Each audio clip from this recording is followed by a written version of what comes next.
All right, we're here again. I have another question.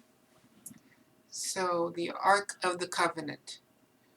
This is the device that was given to Moses, and there's very specific dimensions on it written in the Bible. Now, here's the question. Well, there's a few things I gotta state before I get to the question. Well, so the Ark of the Covenant was carried usually by people. Now, there was the story of the guy who slipped when trying to carry it, and he touched it and died. Now, what does that represent? Is there another meaning behind that story? Possibly. So the question I have, well, again, I have a few more things I have to get to. The mercy seat is supposed to be the top of the Ark of the Covenant. Now, some people debate whether that is the lid of the Ark of the Covenant or if it's a separate thing that's on top of the Ark of the Covenant. I don't know. Um, but the mercy seat is supposed to be where God would, in the Holy of Holies in the tabernacle, and where he would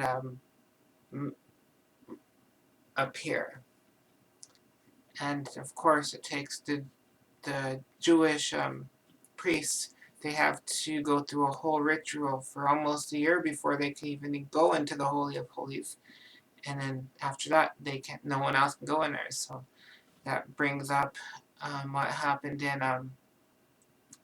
in the time of the past I'm trying to remember the quote.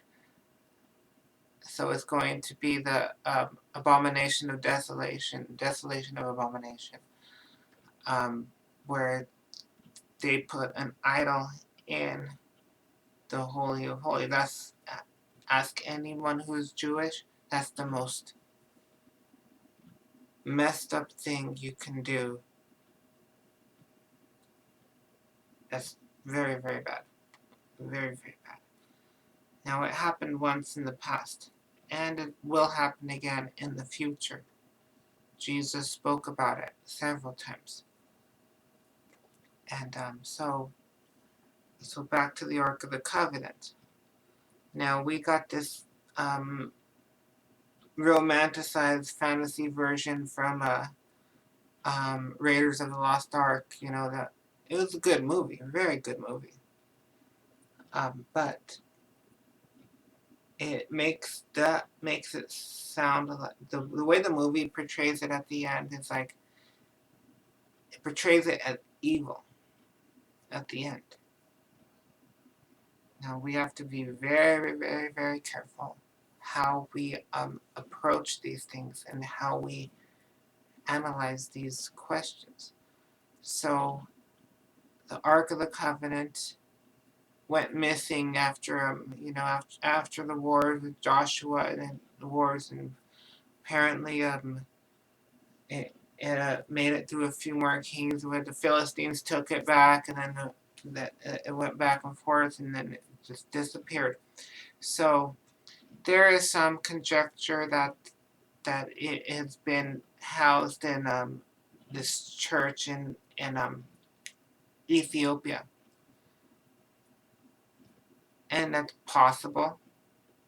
There is also these new theories coming out, and these aren't new. It's just making their little waves on YouTube.